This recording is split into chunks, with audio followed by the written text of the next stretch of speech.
चलिए, तो अब एक छोटा सा टॉपिक बता देते हैं आपको, ब्लाइंडनेस।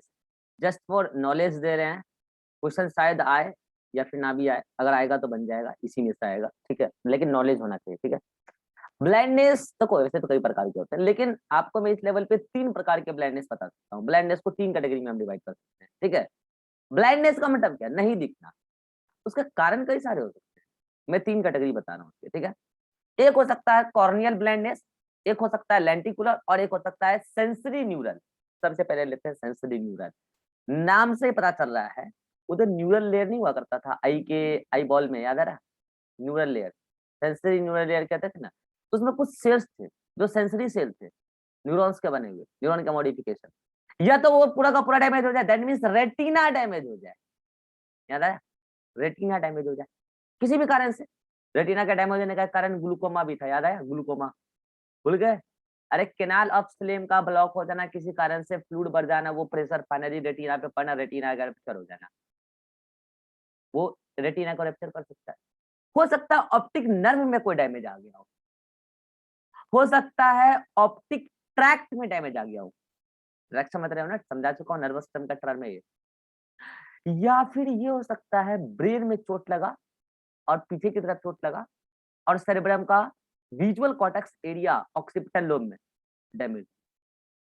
इनमें से कोई भी डैमेज हो या सारे के सारे एक साथ डैमेज हो जाए, कुल मिलाकर नतीजा ये होगा, पर्सन अंधा हो जाएगा। और पता है इसका कोई इलाज भी नहीं। बोलो क्यों नहीं इलाज है? बोलो, बोलो इलाज क्यों नहीं है? सेंसरी न्यूरल ब्लाइंडनेस का कोई इलाज नहीं है। क्यों नहीं है? न्यूरॉन डैमेज हुआ है, कभी नहीं बन सकते। न्यूरॉन डैमेज हुआ, न्यूरॉन बन नहीं सकते। और इसका न्यूरॉन का इम्प्लांटेशन अब तक तो संभव नहीं है, अभी तक तो नहीं है फिलहाल, इसलिए इसका कोई ट्रीटमेंट। तो ये क्या हो गया आपका सेंसरी न्यूरल ब्लाइंडनेस। एक होता है लेंटिकुलर, नाम से पता चला, लेंटिकुलर में लेंस की से रिलेटेड ब्लाइंडनेस।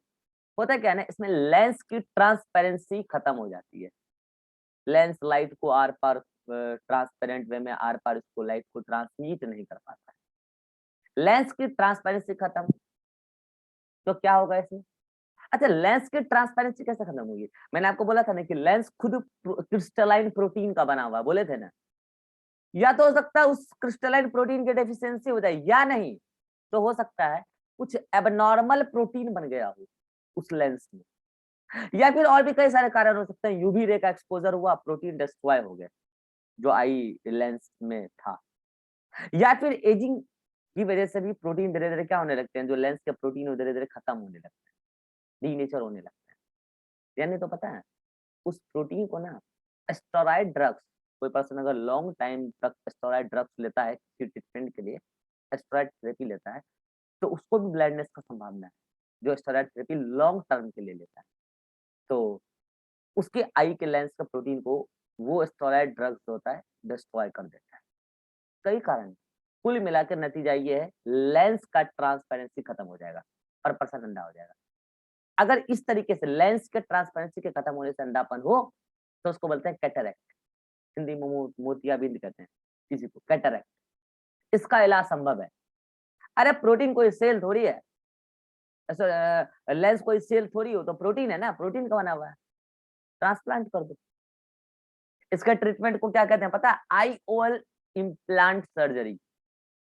नेपाल में बहुत अच्छा होता है, सस्ता में हो जाता है। IOL full form intra ocular lens, यानी कि आई कैविटी के अंदर, जो आई बॉल के अंदर लेंस है, इंट्रा ऑकुलर लेंस, अंदर में जो लेंस है उसको चेंज कर दिया जाता है। Intra ocular lens implant surgery, इसका ट्रीटमेंट पॉसिबल है। लेंटिकुलर क्लियर है। एक ब्लाइंडनेस होता है कॉर्नियल, नाम से पता चल रहा है गड़बड़ी कॉर्निया में आई है। गड़बड़ी कहाँ है? कॉर्निया में। इसका 2 कारण हो सकता है, ये पहले नहीं पढ़ा है, अभी बता रहा हूँ। एक हो सकता है ट्रेकोमा हो गया हो, या हो सकता है जीरोप्थेल्मिया हो गया हो। देखो अगर जीरोप्थेल्मिया हुआ है, जीरोप्थेल्मिया पता क्यों होता है? विटामिन ए के डेफिशिएंसी की वजह से, विटामिन ए के डेफिशिएंसी की वजह से कॉर्निया का ट्रांसपेरेंसी खत्म हो जाता है। क्योंकि जब तक कॉर्निया ट्रांसपेरेंट नहीं होगा तो लाइट अंदर थोड़ी जाएगा।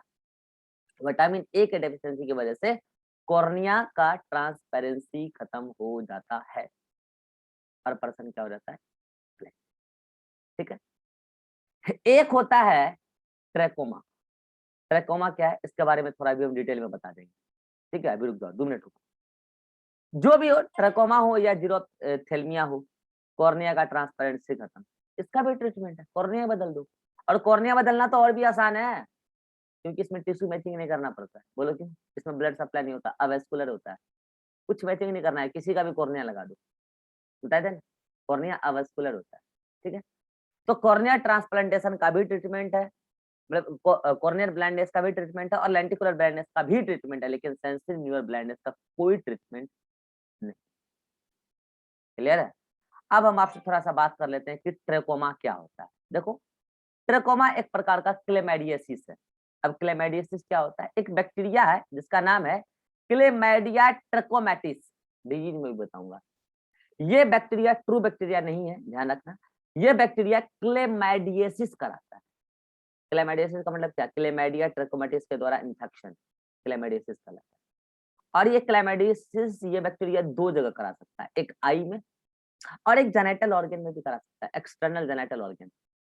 अगर एक्सटर्नल जेनेटेलिया में ये बैक्टीरिया क्लेमाइडियसिस कराया तो ऐसे क्लेमाइडियसिस कहते हैं एलजीवी, लिम्फोमा ग्रेनुलोमा वेनेरम। लिम्फोमा ग्रेनुलोमा वेनेरम, ये मैं आपको रिप्रोडक्शन में भी, रिप्रोडक्टिव हेल्थ में भी बताऊंगा ये क्लेमाइडियसिस। और अगर यही बैक्टीरिया हमारे कॉर्निया में आ गया तो कॉर्निया ही नहीं बल्कि कंजक्टिवा, याद है कंजक्टिवा जो था, कॉर्निया और कंजक्टिवा दोनों में इन्फ्लेमेशन करा देता है, तब हम क्लेमाइडियसिस को क्या बोलने लगते हैं? ट्रेकोमा। तो trachoma is common term for inflammation in both cornea and conjunctiva, दोनों को एक साथ बोलते हैं किरेटो कंजक्टिवाइटिस। किरेटो वर्ड क्यों किया पता है ना? क्योंकि हमारा कॉर्निया क्रेटनाइज्ड, याद है ना, वो टिश्यू से बना होता है, इसलिए। तो एक्चुअली ये क्या है? क्रेटो कंजक्टिवाइटिस जो है ये कॉर्निया और कंजक्टिवा का कॉमन एक साथ इन्फेक्शन है, ड्यू टू इन्फ्लेमेशन है, due to infection of chlamydia trachomatis. तो उस केस में भी कॉर्निया का क्या हो जाएगा? ट्रांसपेरेंसी खत्म हो जाएगा, ठीक है। तो ये था आपका ब्लाइंडनेस। तो ब्लाइंडनेस के बारे में आई थिंक इतना नॉलेज सफिशिएंट है, इतना नॉलेज रखो एटलीस्ट मेडिकल कॉलेज जाने से पहले, बाकी वहां पर आप डिटेल में पढ़ोगे, ठीक है, ऑप्थोलॉजी। तो अब यहाँ पे जाकर आपका फाइनली नर्वस सिस्टम कंप्लीट समाप्त होता है, क्योंकि ये नर्वस सिस्टम का ही एक्सटेंशन था आई और ईयर। समाप्त हो गया। मैंने आई में जो भी करेक्शन था मैंने कर दिया था, लिख के भेज भी दिया था, ठीक है। अब इसमें जो है मैकेनिज्म ऑफ विजन का मैं आपको एक बार लिख के चार्ट भेज दूंगा, ठीक है। अगर कोई डाउट है तो बोलो। एनसीईआरटी में तो आप पढ़ लिए थे, सब कुछ खत्म हो गया था एनसीईआरटी में, ठीक है। अगर कोई डाउट है आई में तो बोलो। अतीक को डाउट है? No sir. अक्षय? अक्षय बोलते हैं, अरे उसका मैसेज पढ़ के अक्षय बोल रहे हैं क्या क्या है? Abhishek? No sir. Ribha? No sir. चलिए ठीक है, मिलते हैं नेक्स्ट क्लास में।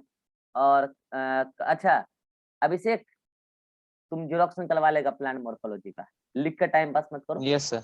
नोट्स मत बनाओ, लिख ठीक है लिख के सर। याद भले ही करो, ठीक है। नोट्स निकलवा लेना सभी ओके लोग। सर। कल स्टार्ट करते हैं प्लांट मॉर्फोलॉजी।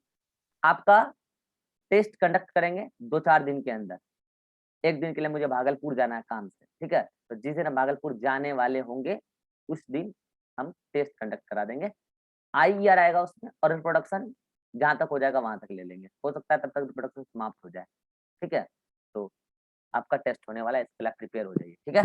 चलिए मिलते हैं नेक्स्ट क्लास में, बाय बाय।